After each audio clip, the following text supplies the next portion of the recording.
मुफ्त की सौगात के मामले में कांग्रेस भी भारतीय जनता पार्टी से बहुत पीछे नहीं रही। केवल भारतीय जनता पार्टी को ही नहीं कहा जा सकता कि या प्रधानमंत्री मोदी ही केवल मुफ्त की सौगात नहीं दे रहे, बल्कि कांग्रेस में ये परंपरा इंदिरा गांधी ने ही शुरू कर दी थी और आज भी कांग्रेस को मुफ्त की सौगात ही सत्ता तक पहुंचने का आसान रास्ता नज़र आ रहा है। ये अलग बात है कि इन योजनाओं की वजह से सरकार के खजाने पर खासा बोझ बढ़ा, लेकिन हिंदू मुसलमान के ध्रुवीकरण के सियासी हालात में बड़े बड़े चुनावी वायदे कांग्रेस की सियासत का हिस्सा बन चुके हैं। और केवल आजकल ही नहीं बल्कि शुरू से, चाहे गरीबी हटाओ से लेकर डिजिटल इंडिया से लेकर तमाम बातें आप देख लें, हर वक्त कांग्रेस ने एक कोशिश ज़रूर की है जनता को लालच देकर सत्ता तक पहुंचने की।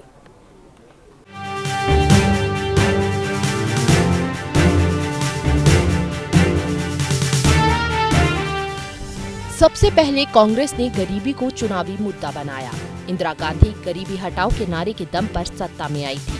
पार्टी में विभाजन और बगावत से जूझ रही इंदिरा के लिए गरीबी हटाओ का नारा बहुत काम आया। उनके फैसलों में आयकर की छूट की सीमा को 6,000 रुपए से बढ़ाकर 8,000 रुपए करना, तस्करों की स्वामित्व वाली संपत्तियों को जब्त करना, खाली जमीन के स्वामित्व और कब्जे की हदबंदी करना और अतिरिक्त भूमि का अधिग्रहण जैसे फैसले शामिल थे। इसके लिए सत्ता में आने के बाद 20 सूत्री कार्यक्रम की घोषणा की गई, जिसके तहत आवश्यक वस्तुओं की कीमतों को नीचे लाना, भूमिहीन मजदूरों, छोटे किसानों और कारीगरों से कर्ज की वसूली पर रोक हेतु कानून लाना, सरकारी खर्च में कठोरता को बढ़ावा देना, बंधुआ मजदूरी पर कार्रवाई, ग्रामीण ऋणग्रस्तता को समाप्त करना आदि कदम शामिल थे। इन कदमों से इंदिरा गांधी बहुत मजबूत हो गई। बाद में राजीव गांधी ने भी गरीबी हटाओ के नारे का इस्तेमाल किया, लेकिन उन्हें इंदिरा गांधी की हत्या से मिली सहानुभूति ने सत्ता तक पहुंचाया था। कांग्रेस ने जनता की भावनाओं पर सवार होकर हमेशा सत्ता हासिल की। तब विकास योजनाओं के प्रचार की सियासत बहुत होती भी नहीं थी, लेकिन राजीव गांधी की हत्या के बाद कांग्रेस नेतृत्व विहीन हो गई। सोनिया गांधी को सियासत में बहुत रुचि नहीं थी, लेकिन निजी महत्वाकांक्षाओं की वजह से कांग्रेस टूट टूट कर बिखर रही थी। ऐसे में अपनी राजनीति खतरे में देख शरद पवार, पीएस संगमा जैसे नेताओं ने सोनिया गांधी को परिवार की विरासत संभालने का निमंत्रण दिया। फिर प्रधानमंत्री बनने की नौबत आने पर विदेशी मूल का विरोध किया।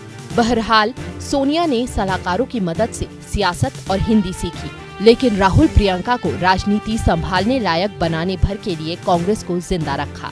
ऐसे में पूंजीवादी सोच के ईमानदार नेता मनमोहन सिंह के जरिए उन्होंने रिमोट कंट्रोल से सत्ता चलाई।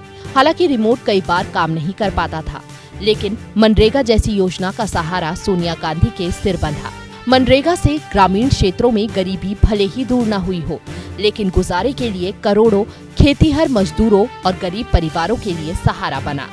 हालांकि इस पर प्रधानमंत्री नरेंद्र मोदी ने निशाना साधा और इसे यूपी की सबसे बड़ी नाकामी बताया। आजादी के 60 साल के बाद आपको लोगों को गड्ढे खोदने के लिए भेजना पड़ा। ये आपकी विफलताओं का स्मारक है और मैं गाजे बाजे के साथ इस स्मारक का ढोल पीटता रहूंगा। यह अलग बात है कि पीएम मोदी चाहकर भी इस योजना को खत्म नहीं कर पाए, बल्कि कोरोना महामारी के दौर में प्रवासी मजदूरों को जिंदा रखने में यह योजना सबसे ज्यादा काम आई। बल्कि नीति निर्माता इस योजना के और विस्तार करने और तरीके से अल की बात कहते हैं। वहीं खाद्य सुरक्षा देने के कांग्रेस के वक्त आए कानून को भी जारी रखने का वादा बीजेपी को भी अपने 2019 के घोषणा पत्र में करना पड़ा। लेकिन ज्यादा विवाद 2008 में किसानों की 72,000 करोड़ कर्ज माफी को लेकर खड़ा हुआ। पूंजीवादी सोच के अर्थशास्त्रियों ने इसे आत्मघाती कदम माना। हालांकि आम चुनाव में कांग्रेस को नाकामी मिली, लेकिन जिन राज्यों में कांग्रेस सरकारें बनी वहां कर्ज माफी के वादे किए गए और अब हालिया विधानसभा चुनाव में भी कांग्रेस किसानों की कर्ज माफी को मुद्दा बना रही है। हमारी पहली प्रतिज्ञा टिकटों में महिलाओं को 40% हिस्सेदारी, लड़कियों को, छात्राओं को स्मार्टफोन और स्कूटी। दूसरी प्रतिज्ञा किसानों का पूरा कर्जा माफ होगा। कांग्रेस अध्यक्ष राहुल गांधी ने 2019 के आम चुनाव में न्यूनतम आय योजना को चुनावी मुद्दा बनाया। राहुल गांधी ने कहा था कि कांग्रेस की सरकार बनी तो 20% गरीब परिवारों को हर साल 72,000 रुपए देगी। तो कांग्रेस पार्टी गारंटी करती है कि हिंदुस्तान के 20% सबसे गरीब परिवारों को हर साल 72,000 रुपए देने जा रही है। हर जात, हर धर्म, हर भाषा के गरीब परिवारों को 72,000 रुपए साल के उनके बैंक अकाउंट में सीधा डाल दिया जाएगा। लेकिन तब इसे मुफ्तखोरी की आदत बढ़ाने वाला कदम माना गया। कांग्रेस जमीन पर बहुत बुरी तरह कमजोर थी और इसे भुना नहीं पाई। भीतर घात को मुद्दा बनाकर चुनावी हार की जिम्मेदारी लेते हुए राहुल ने अध्यक्ष पद से इस्तीफा दे दिया। बाद के विधानसभा चुनाव में भी विभिन्न राज्यों में कांग्रेस ने मुफ्त की सौगात बांटने के बड़े बड़े वादे किए। पीएम मोदी की किसान सम्मान निधि और उज्ज्वला योजना की सौगात के मुकाबिल खड़े होने के लिए महिलाओं, किसानों और दलितों के लिए कांग्रेस साल में मुफ्त 3 सिलेंडर और कर्ज माफी के साथ दूसरी आर्थिक मदद के तोहफों का ऐलान कर रही है। अंशुमन त्रिपाठी, ABN। दरअसल कांग्रेस ने भी अगर अपने शासनकाल में शिक्षा, स्वास्थ्य, रोजगार जैसे बुनियादी मुद्दों पर काम किया होता तो आज देश में सांप्रदायिक ध्रुवीकरण की राजनीति का जितना वो रोना रोती है वो हावी नहीं हो पाती, ऐसा राजनीतिक विश्लेषकों का मानना है।